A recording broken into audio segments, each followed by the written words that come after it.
Hello everyone, welcome to the Newsbrowse News broadcast. Ukrainian President Volodymyr Zelenskyy is appealing for greater international support to bolster his country's air defenses against ongoing Russian drone attacks. As reported by NHK, his call comes after a deadly Russian drone strike on a city minibus in the southern Ukrainian city of Kherson on Saturday, which killed 2 people and wounded 7 others. Zelenskyy condemned the attack, stating that all those injured were civilians and Russia was fully aware of this, denouncing such acts as brutal safaris against people that are a daily reality in frontline communities. He highlighted the scale of recent attacks, noting that over the past week, Russia had launched approximately 1,600 attack drones, nearly 1,100 guided aerial bombs, and 3 missiles against Ukraine. Zelenskyy urged partner countries to supply interceptor missiles and to increase pressure on Russia to cut off funding for its military operations. The article also mentions that peace talks involving senior officials from Ukraine, Russia, and the States have been paused due to the conflict in Iran. Separately, Zelenskyy stated on Friday his intention to implement a military reform plan, including measures to improve conditions for soldiers, to address a manpower shortage.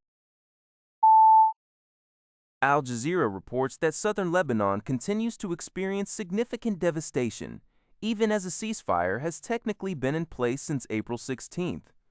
In a recent 24-hour period, Israel conducted 50 airstrikes across the region, resulting in the deaths of at least 41 people.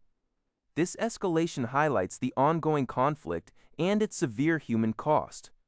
Since what Al Jazeera describes as Israel's invasion of Lebanon began, the total death toll has tragically surpassed 2,000, indicating a persistent and deadly military campaign, despite calls for peace. The situation underscores the fragile nature of ceasefires when military actions continue to cause such widespread casualties and destruction. According to the Epoch Times, Iran has submitted a new proposal for direct negotiations with the United States through mediator Pakistan. This development, reported by Iran's official news agency IRNA and confirmed by Pakistani officials to CBS, led to an immediate dip in oil prices. The specific details of Iran's latest offer have not been publicly disclosed. Previously, Iran's proposal to lift its blockade of the Strait of Hormuz in exchange for the U.S. ending its port blockade and the war, while deferring nuclear issues, was reportedly rejected by President Trump. Despite nearly 4 weeks of stalemate since an interim ceasefire, during which the U.S. blocked Iranian ports and Iran continued its blockade of the Strait of Hormuz, Pakistani officials are expressing greater optimism about the possibility of reaching an agreement with this new proposal.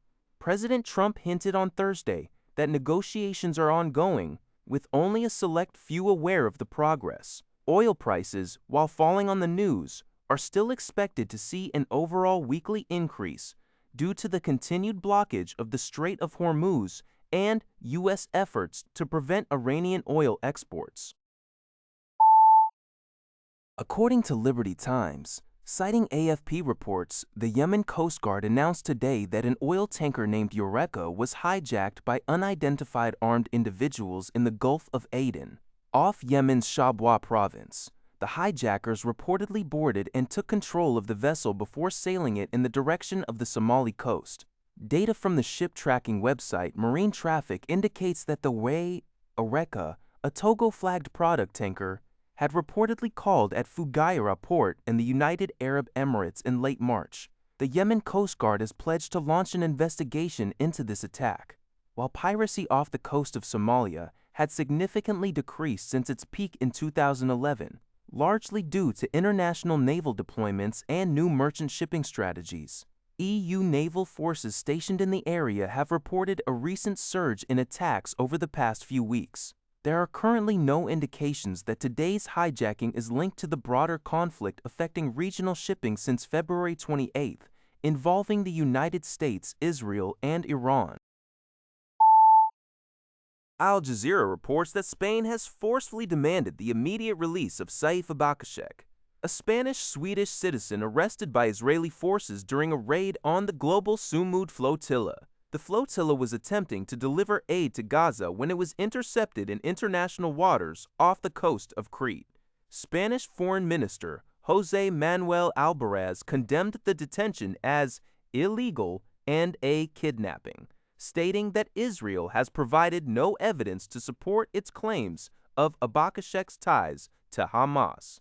Abakashek and Brazilian activist Tiago Avila were reportedly subjected to physical violence and torture during their detention on an Israeli military vessel, with testimonies detailing force-stressed positions, blindfolding, and severe beatings.